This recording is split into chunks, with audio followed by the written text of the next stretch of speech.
Olá, gente, tudo bom com vocês? Meu nome é Rayane e agora nós vamos dar continuidade à aula de ondas que a Gabi já tinha dado na parte 1, certo? Então, o que é que eu vim trazer para vocês hoje? Hoje nós vamos falar um pouquinho dos fenômenos ondulatórios. E essa é bem interessante porque os fenômenos ondulatórios é um assunto que cai bastante no Enem. Então, ele é bem interessante e ele nos ajuda a entender um pouquinho de algumas situações do nosso cotidiano. E aí, antes da gente entrar nos fenômenos propriamente ditos, eu trouxe aqui para vocês novamente a equação fundamental da ondulatória, que foi a que Gabi falou aula passada, né? Então, a gente viu a aula passada que a equação fundamental da ondulatória é V igual a lambda F, que é velocidade é igual ao comprimento de onda vezes a frequência. E aí, ou seja, eu botei aqui para vocês a velocidade de propagação da onda, que vai ser dada em metros por segundo, lambda, que é o comprimento de onda, que é dado em metros, no SI, no caso, né, no sistema internacional, e F, que é a frequência em hertz. E aí, quem não tiver lembrado, volta lá na aula de Gabi e dá uma olhadinha nessa partezinha da aula dela, tá bem? Então, uma coisa que a gente precisa relembrar também para poder entender os fenômenos ondulatórios é que a velocidade ela é caracterizada pelo meio, ou seja, a velocidade de propagação da onda ela é dada pelo meio. Então, se uma onda permanece em um mesmo meio, ela vai ter sempre a mesma velocidade, né? E a partir do momento que a gente muda de meio, que a onda muda de meio, a velocidade ela vai variar. E a frequência, ela depende de quê? De uma fonte, né? Isso? Ou seja, a frequência ela só vai mudar quando muda a fonte, ou seja, a onda ela vai vir de outra fonte. Mas uma das coisas que vocês vão perceber aqui é que os fenômenos ondulatórios que são tratados, que a gente precisa entender, eles sempre vão ser da mesma onda, ou seja, vão ter a frequência dela sempre vai ser constante. E o lambda, o comprimento de onda, ele é dado através de quê? Ele não é dado através de nenhum dos dois, ele vai ser classificado a partir de ou da velocidade ou da frequência, ou seja, o lambda ele vai ou variar ou vai ser constante, dependendo da velocidade ou da frequência, certo? E aí, eu trouxe para vocês aqui o nosso primeiro fenômeno ondulatório, que seria a reflexão, né? E aí, o que é a reflexão? A reflexão é o fenômeno que ocorre quando uma onda incide sobre um obstáculo e retorna ao meio de propagação, mantendo as características da onda incidente. Então, lembrando de reflexão lá em óptica, de espelhos, o que a gente lembra? Que a reflexão, ela bate no espelho e volta, não é isso? Então, aqui é a mesma ideia. A reflexão, ela vai bater, no caso, a onda vai incidir e ela vai retornar para o próprio meio de propagação. E aí, a gente precisa entender. Aí eu coloquei aqui de novo a formulazinha para vocês lembrarem. E aí, velocidade V igual a lambda F. Então, a velocidade na reflexão, ela vai ser o quê? Constante, não é isso? Por que ela vai ser constante? Porque ela vai voltar para o mesmo meio. Então, a onda, ela vai estar no mesmo meio, consequentemente, a velocidade vai ser constante. E a frequência também continua sendo constante, porque normalmente a gente vai trabalhar com a mesma onda. Ou seja, ela vai, como aqui na coisinha fala, a gente vê que ela vai manter as características da onda incidente. Então, se a velocidade é constante e a frequência também é constante, o lambda também vai ser constante, concorda? Não? Porque se o lambda ele depende ou da velocidade ou da frequência, os dois são constantes, o lambda ele é constante, ou seja, o comprimento de onda vai ser sempre o mesmo também. E aí, uma das coisas que cai bastante também é a reflexão dada em cordas, né? E aí, o que a gente precisa entender dessa parte da reflexão? É que, lembra quando a Gabi falou também na aula passada sobre um pulso? O pulso é uma parte pra gente entender a onda, não é isso? Então, aqui vamos supor que a gente tem uma corda e ela tá presa a uma extremidade fixa, que eu coloquei aqui extremidade fixa, certo? Então, aqui essa corda ela tá amarradinha aqui. E aí, vamos supor que a gente pega essa corda que a gente esteja segurando ela aqui e a gente faça esse pulso nela. Então, concordam que aqui a onda, ela vai estar, o pulso, né? Ela vai ter uma velocidade e aí ela vem vindo, até quando chegar aqui nessa pontinha, ela vai ter, lembrando das leis de Newton, a lei da ação e reação. Então, essa onda aqui, ela vai exercer uma força para cima na corda, né? Uma força para cima aqui e, consequentemente, uma força também para baixo de reação. Só que aqui, como a corda está presa, ela não vai conseguir andar, concordam? Então, aí como vai ser o pulso refletido? Ele vai voltar, só que ele vai voltar com inversão de fase, que a gente fala. Ou seja, o pulso, como a gente está com a extremidade fixa, na reflexão, ele vai bater e voltar com inversão de fase. Ou seja, ele volta aqui o pulso ao contrário, tá bem? Pronto, então não esqueçam disso, certo? Isso aí é muito importante pra gente caracterizar uma reflexão, esse fenômeno da ondulatória, então é importante. E agora vamos supor que a gente tem uma extremidade livre. E aí, ou seja, como é livre, essa partezinha aqui da corda, ela vai poder se movimentar, certo? Então, na mesma situação, a gente tá aqui nessa ponta, e aí a gente incide o pulso, e aí o pulso vem, e aí, pela lei de novo, da ação e reação, essa corda ela vai querer subir aqui. Só que agora, como a extremidade está livre, ele vai conseguir, concordam? Então, ele vai subir, só que aí, também pela lei no caso da ação e reação, ele vai descer. E aí a onda vem, sobe, depois desce e volta. E aí esse pulso vai voltar como? Nesse caso, não vai ter inversão de fase, ou seja, o pulso ele volta para cima, do mesmo jeito, certo? E aqui também sempre percebam, ele vai e volta para o mesmo meio, que é a característica principal da reflexão. Então, onde é que a gente vai encontrar as reflexões no dia a dia? As reflexões, no caso do fenômeno ondulatório, né? Das ondas. Eu gosto muito de botar essa parte de onde encontramos as aplicações, porque é justamente como ela vai cair para vocês na prova do Enem. O Enem, a gente sabe que ela é uma prova muito contextual, né? Principalmente para física, eles querem que vocês tenham a sensibilidade de entender onde as coisas estão acontecendo. E aí, eu trouxe aqui para vocês um exemplo de onde ela é aplicada, a reflexão, que são nos sonares dos navios.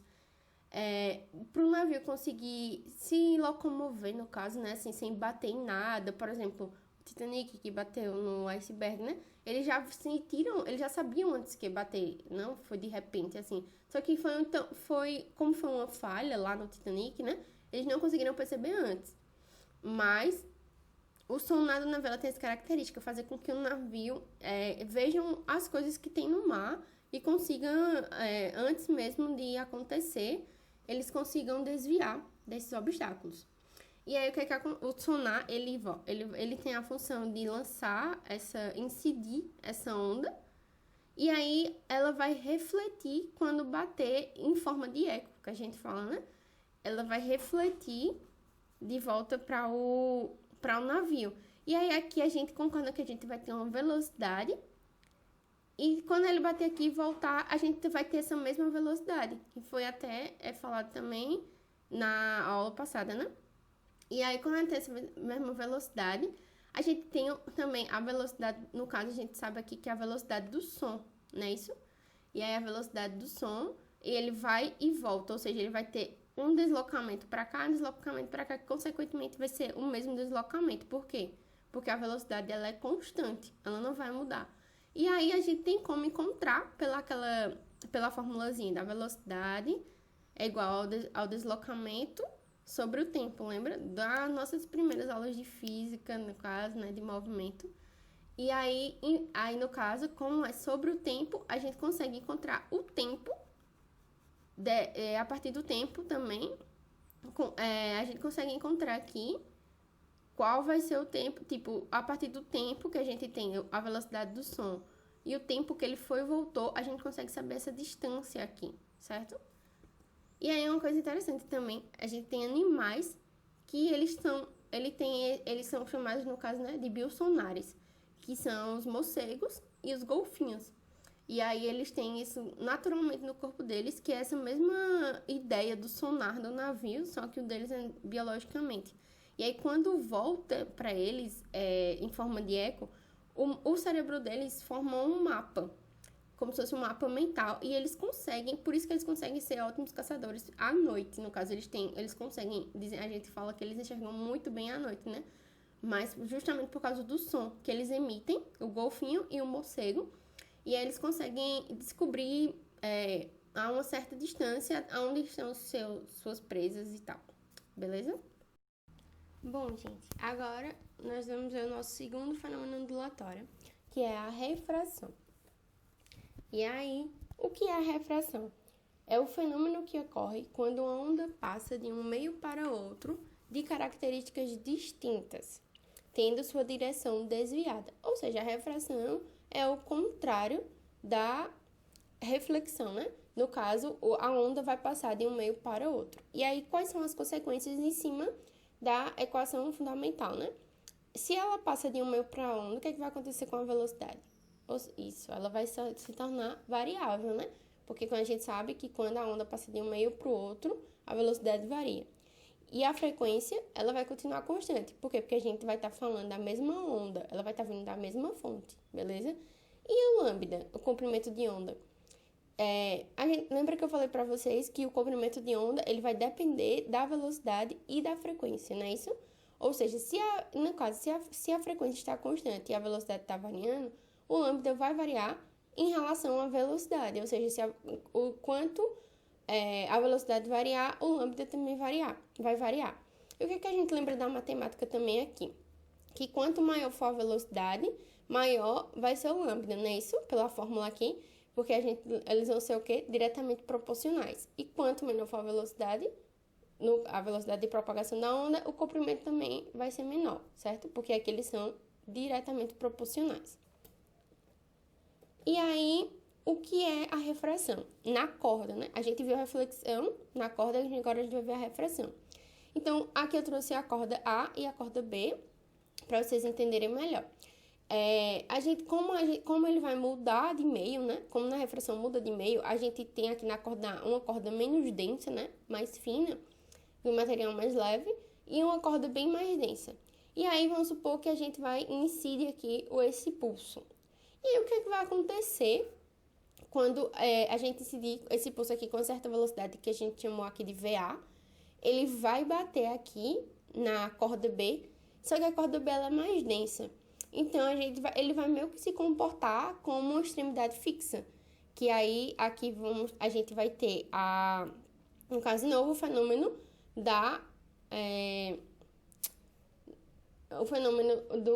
do par, ação e reação, né? E aí, ele vai para cima e vai para baixo. Só que agora é uma refração. E aí, o que acontece na refração?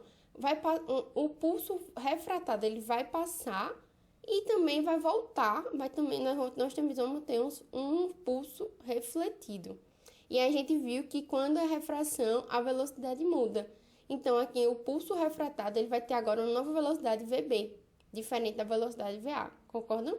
Só que essa velocidade VA, ele vai voltar ao contrário, mas esse aqui no caso seria o pulso refletido, ele vai refletir de novo, se comportando como uma extremidade fixa aqui, mas e com a mesma velocidade, certo? Então, nesse caso, o pulso refratado, ele muda de meio, beleza? E se a gente tiver ao contrário? A gente tiver a corda mais densa e a corda menos densa. Então, aqui a gente vai incidir o pulso, não é isso? Pronto, a gente vai incidir o pulso na corda mais densa. E aí, o que vai acontecer? A gente vai ter uma velocidade VB, e aí ele vai incidir aqui nessa corda menos densa, que é a corda A. E aí, vai ter de novo a ação e reação. Só que, como essa corda é menos densa, ele vai se comportar como uma extremidade livre. Concordam? Então, aqui já vai ser diferente. Aqui, o pulso, ele vai... o pulso que vai passar o pulso refratado, ele também vai mudar de velocidade, vai ser uma velocidade VA. E o pulso refletido, ele volta do mesmo jeito que o pulso incidiu com velocidade VB. Porque aqui ele vai se comportar com extremidade livre, né? Ele vai e volta, só lembra também da reflexão. Então, assim, o pulso incidente e o pulso refletido, eles são sempre iguais. Mas o pulso refratado, a gente viu aqui que ele não há inversão de fase. Ou seja, na refração não vai ter a mudança de fase. Beleza?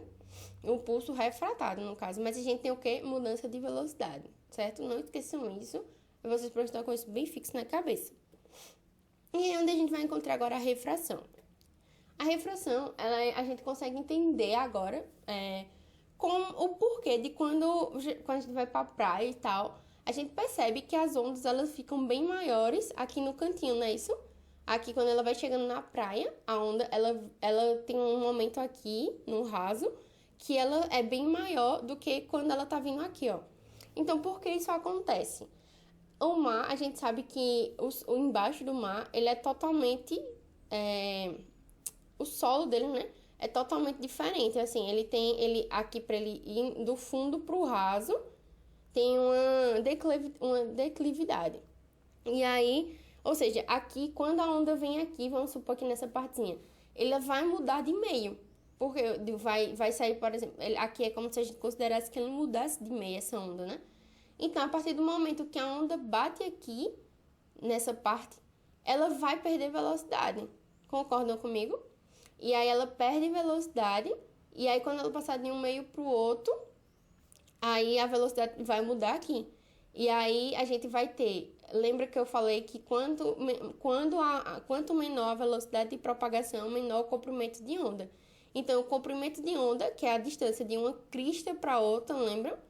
Ele vai diminuir também. E aí, consequentemente, as ondas vão ficando bem maiores aqui no raso. Beleza? E agora, o outro fenômeno que a gente vai ver é a difração. A difração é o desvio ou emparelhamento que uma onda apresenta contornando ou transpondo obstáculos colocados em seu caminho. Ou seja, a onda, ela tem a capacidade de contornar ou transpor obstáculos, certo? Por isso que a gente escuta o nosso vizinho do outro lado do muro sem ver ele, por exemplo, quando a gente vai falar pelo muro. E aí, para a gente entender um pouquinho da difração, a gente precisa entender um pouquinho do princípio de Hughes. E o que é o princípio de Hughes?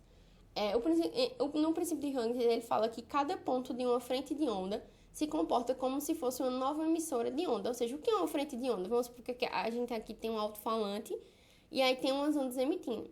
E aqui a onda, a gente vai ter a última onda, certo? E é que a gente tem que chamar, ela vai ser chamada de frente de onda. E aí, essa frente aqui é como se fosse um novo alto-falante. Nessa frente de onda, eles vão ter vários alto-falantes. E ela vai também, ó, se propagando, se propagando, né? E aí, vão gerando novas frentes de onda, e aí, por isso que o som tem a capacidade de se propagar. E aí, o que é que a gente precisa também entender na difração, né? Vamos supor, aqui a gente tem a onda.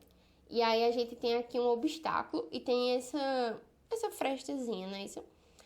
Quando essa fresta aqui é muito grande, essa onda, ela não tem capacidade de difratar, né? No caso. Por quê? Porque a onda, ela vai vir aqui e aí o comprimento de onda dela não vai mudar em relação... Isso aqui é a frente de onda, concordam? Então, a onda vai vir aqui e vai continuar do mesmo jeito. Só que a partir do momento que eu diminuir esse meu orifício aqui, a onda ela começa a ter uma forma mais curva. E aí, a partir daí que a gente tem a difração, que é essa forma mais curva da onda. Então, quanto menor aqui o orifício, maior vai ser a difração dessa onda, certo? Mais acentuada, no caso. E aí, aqui, ó, aqui nós temos uma frente de onda, a frente, né? E aí ela vai se propagando também. E aí onde a gente encontra aplicações de difração?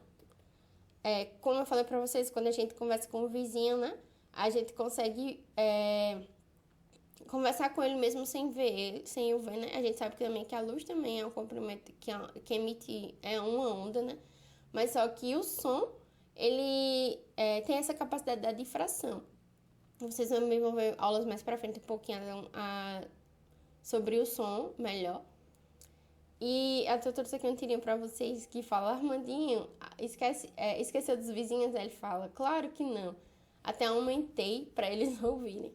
Então, ele aí tá usando a difração, né? Isso que, justamente, até quando a gente fala também que tem aquele meme que a gente tá ouvindo uma música alta, boa, que é pro nosso vizinho ouvir a música boa também, né? Mais ou menos assim. E aí é justamente a capacidade da difração da onda. Outro fenômeno ondulatório é a interferência. E aí, o que é a interferência, né? Primeiro, para a gente entender o que é interferência, eu trouxe para vocês o conceito de sobreposição de pulso. Ele acontece quando duas ondas se encontram em um mesmo ponto. Como assim, Raiane? Como assim se encontram no mesmo ponto, um pulso? E aí, aqui eu trouxe dois casos para vocês. E aí, a gente tem aqui o caso 1. O caso 1 vai ser quando ambos os pulsos se encontram na mesma fase. Como assim na mesma fase? Lembram o que é a fase? Quando a onda é como se a gente considerasse o pulso de um ou todo, ou para cima ou para baixo, no caso, né? Não vai ter a inversão de fase, ou seja, ele vai estar na mesma fase. E aí aqui vão considerar duas ondas. A gente tem essa corda e a gente emite um pulso desse lado e um pulso desse lado. Aí esse pulso aqui, ele vai ter essa amplitude aqui, A1, certo?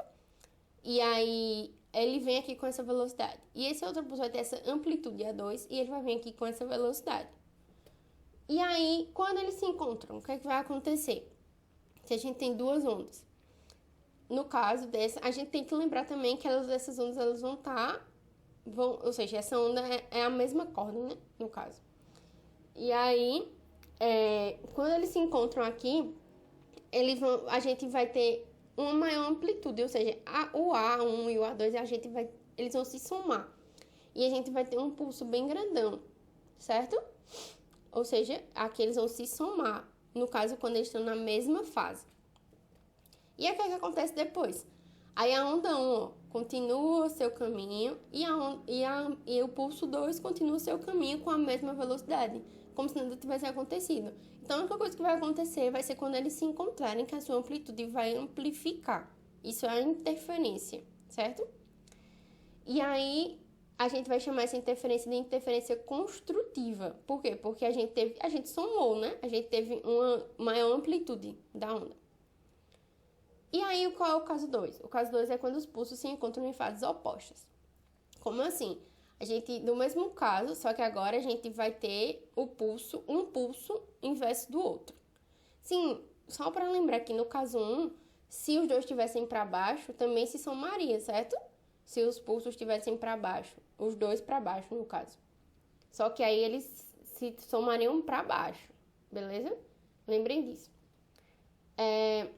E aqui no caso 2, a gente vai ter o A1 e o A2, certo? E aí eles vêm, se encontram. E o que é que vai acontecer com o pulso? Quando eles se encontrarem, aqui a gente vai ter a amplitude. Então, a maior amplitude, ela vai ser subtraída da menor amplitude. E aí, ela vai ficar como é que ela vai ser, feita, né? Vai ser, no caso, como a maior, no caso, a que tinha maior amplitude seria o pulso 2, ele vai ficar para cima também, tá vendo? E aí a gente tira o pulso 1, então vai ser A2 menos A1. É como se fosse, por exemplo, o maior menos o menor, certo? E aí a gente vai ter aqui essa amplitude. Então, se fosse ao contrário, se o A2 tivesse para baixo aqui bem maior e o A1 bem menor, então aí esse pulso ficaria aqui para baixo, que é o mesmo caso que eu falei para vocês. Então, vai ser sempre o maior e o menor, e a gente vai saber como ele vai estar caracterizado, porque o maior vai sempre tirar do menor, beleza? E aí, depois acontece também a mesma coisa, eles continuam seus caminhos, a velocidade não muda, o A1 continua para onde estava indo e o A2 também. Então, como é que a gente vai chamar essa interferência? A gente chama ela de interferência destrutiva. Por quê? Porque aqui a gente vai ter uma menor amplitude quando eles se encontrarem, certo? Fases opostas, fases opostas de interferência destrutiva. E onde é que a gente vai encontrar interferência? Não sei se vocês já viram, quem já andou de avião, mas também quem não, sabe que muitas vezes a gente sabe que a aeromoça vai falar que pra gente ou desligar os aparelhos, telefone, tablet, aparelho celular, né, ou colocar no modo avião. Isso por quê? Porque justamente por causa disso, da interferência que isso pode acontecer. Porque a interferência, ela vai acontecer quando as frequências são muito parecidas, né? Muito próximas, ou iguais ou muito próximas.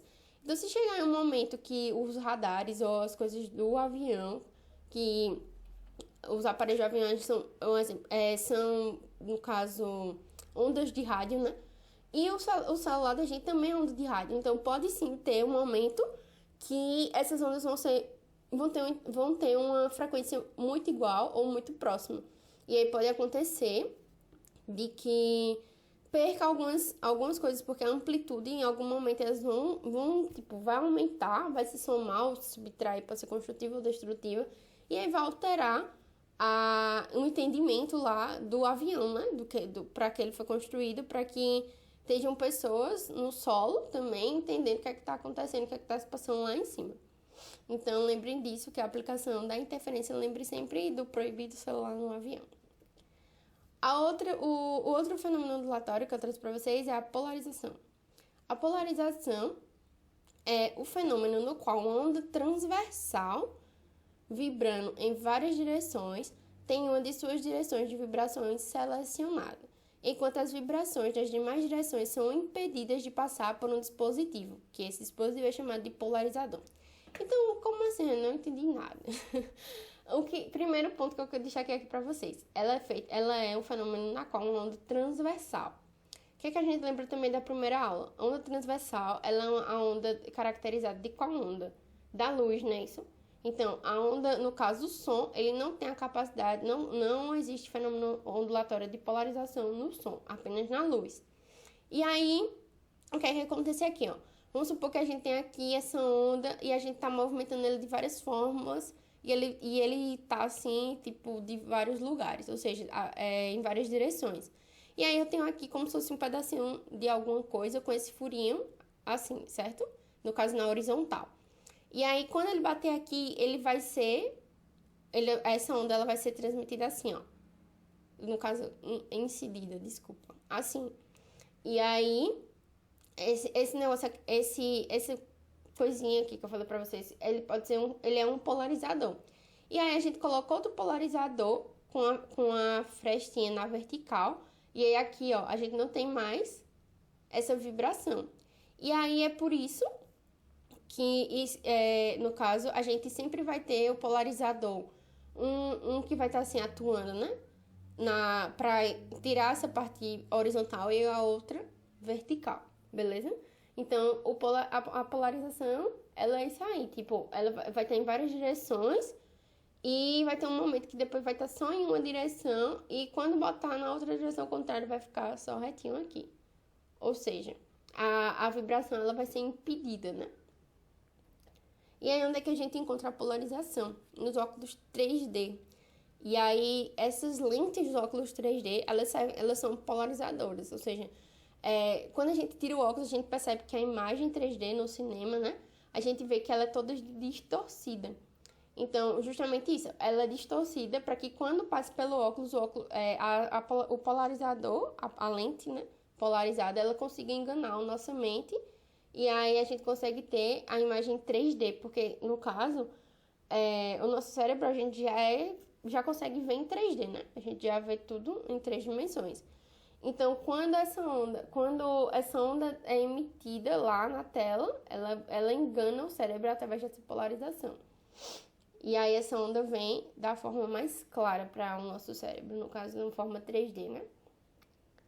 E aí, o último fenômeno ondulatório é a ressonância. E o que é a ressonância?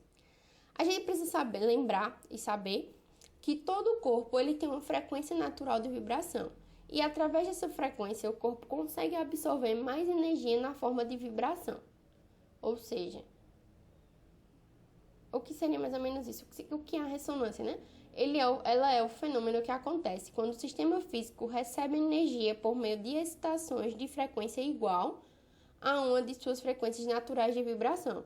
Ou seja, o corpo, a gente tem uma frequência natural, e aí o que vai ser a ressonância? A gente vai receber energia por meio de excitações e com a frequência igual ou muito próxima dessa frequência natural desse objeto.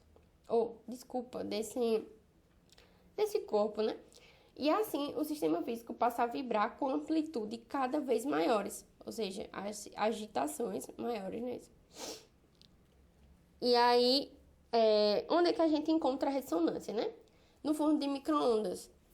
Por exemplo, a água, ela vai ter uma frequência natural. Então, o micro-ondas, ele é todo produzido, no caso, né, construído, para que ocorra a ressonância. Ou seja, como assim? A frequência que o micro-ondas vai produzir vai ser bem parecida igual à frequência da água.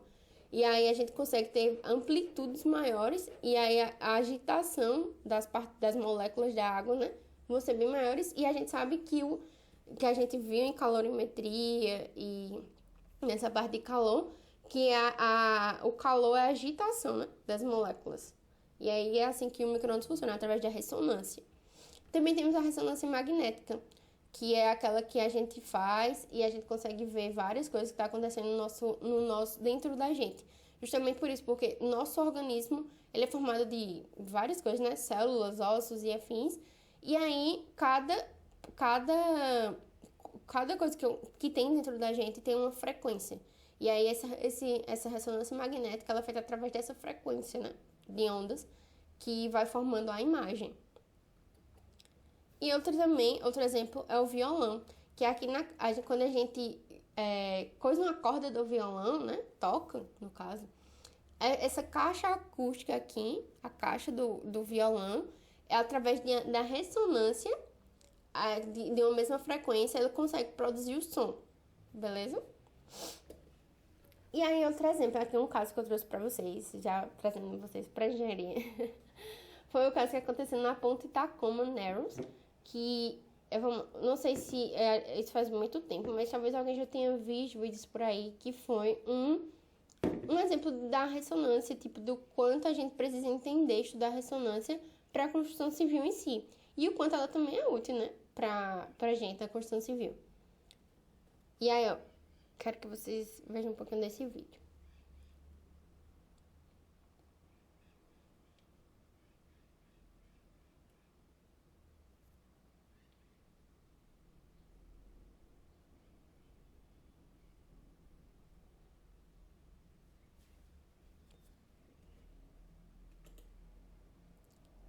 Mas chega um momento aqui que a ponte sofreu um colapso, né? Foi destruída. E aí, não sobrou mais nada. E aí, vamos entender o que foi que aconteceu aqui nessa ponte. Imagine que a ponte construída no estilo pêncil, né? Que a gente fala, que sua frequência de oscilação natural é dada por essa onda, beleza? E aí, ao ser excitada periodicamente por um vento de frequência com essa onda, de frequência através dessa onda, a amplitude de oscilação da ponte passará a ser dada pela superposição das duas ondas. Se a ponte não tiver uma resistência que suporte a amplitude do movimento, esta sofrerá danos, podendo até ser destruída. Ou seja, aqui, ó, ela vai se somar, né? Como a gente viu, a amplitude vai ser bem maior. Então, como é falado aqui, se a ponte não for resistente, ela não consegue resistir a isso. Então, isso é projetado antes. O engenheiro, no caso, que construiu a ponte, precisa ter conhecimento sobre a ressonância, sobre o que o vento vai acontecer, o que pode acontecer com o vento, e entender que a gente precisa calcular essas forças, né, para que a ponte resista a essa oscilação constante que ela vai sofrer, certo? Bom, gente, então agora para finalizar, eu trouxe duas questõezinhas para vocês fixarem o assunto, certo? Essa primeira questão é da PUC 2004 e diz assim: a velocidade de uma onda sonora no ar é 340 metros por segundo e seu comprimento de onda é 0,340 metros. Passando para outro meio, uma coisa importante, onde a velocidade do som é o dobro, 680 metros por segundo, os valores da frequência e do comprimento de onda no novo meio serão respectivamente a 400 Hz e 0,340 metros, 500 Hz e 0,340 metros, 1000 Hz e 0,680 metros, 1200 Hz e 0,680 metros, e letra E, 1360 Hz e 1,360 metros. Então, primeira coisa que a gente tem que perceber aqui, né? Ele fala que passa de um meio para o outro. Então, qual seria esse fenômeno? No caso, como a gente viu, seria a refração, né? Isso passa de um meio para o outro. Ou seja, a gente tem mudança de velocidade, que aí nesse caso é a do som, né? E é isso. Então, vamos encontrar a frequência e o comprimento de onda. Primeira coisa que eu sempre falo também, todas as vezes que a gente for fazer questões de física, vamos anotar todos os dados que o enunciado nos traz, né? Isso facilita bastante, até a gente compreender o que a gente está trabalhando. E aí, quais são os dados que a questão nos deu? Ele deu, eu chamei de VA, a primeira velocidade, do primeiro chamei meio A, de 340 metros por segundo, a primeira velocidade. Ele nos deu também o comprimento de onda o comprimento de onda sonora no ar. E isso que foi 0,340 metros. E nos deu a velocidade quando ele passa para outro meio, que é 680 metros por segundo. E então ele quer a frequência em B e o comprimento de onda em B, que seria no novo meio, certo?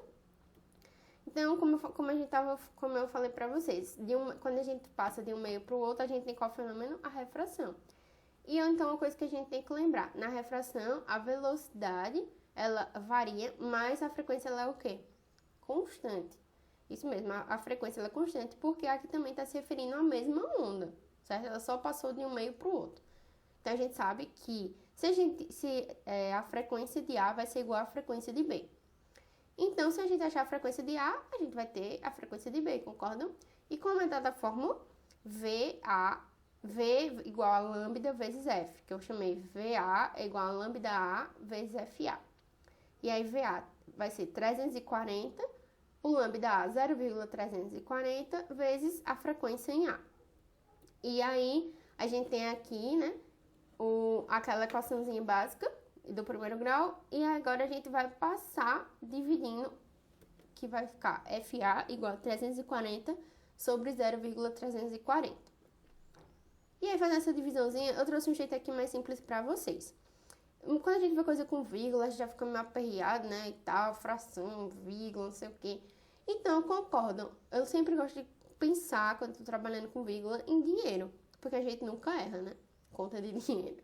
Então, concordam que 0,340 equivale a 340 dividido por 1000. Lembra daquela...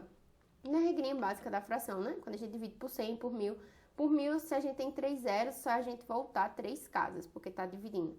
Então, eu só fiz reformular aqui, botei 340 sobre 1000. E a gente sabe também que na divisão de frações, a gente multiplica o primeiro e repete o primeiro e multiplica pelo inverso do segundo, duas frações. Porque esse 340 é como se tivesse um embaixo dele, né? 340 sobre 1. Então, a gente vai ter 340 vezes o inverso do segundo, que seria esse aqui, né? 1000 sobre 340. Então, a gente pode cortar aqui o 340, cortar aqui, e vai sobrar só o quê? FA igual a 1000 Hz, que vai ser o FB também vai ser 1000 Hz. A gente já tem mais ou menos uma noção de qual é a letra certa, mas eu trouxe pra gente fazer a outra, só pra gente entender o que tem que fazer, certo? Então, a gente já tem o FB. E aí, concorda que se a gente já tem o FB, a gente já tem como achar o lambda B, né? Porque a gente já tem a sua frequência e já tem a velocidade. Então, vamos lá. V igual a lambda B vezes FB. E a gente tem que o V é 680, o lambda a gente é o que a gente quer e o F é o 1000 que a gente encontrou da outra vez. Então, a gente vai passar esse 1000 dividindo aqui e aí a gente vai ter o quê? Lambda B igual a 680 sobre 1000, que é agora, se a gente fazer aquela divisãozinha dos zeros, né? Dividir por 1000, volta 3 casas. Esse 680 tem que ficar menor, né? Que é uma divisão. Então, 1, 2, 3. Aí vai ficar 0,680 metros. Então, qual a resposta certa? Letra C. Isso mesmo, muito bem. Então, gente, qualquer coisa, treine fazendo essa questão sozinho e tal, viu? E também lá na plataforma a gente vai colocar, vou colocar algumas questões para vocês treinarem. A última questão que eu trouxe foi do Enem, né?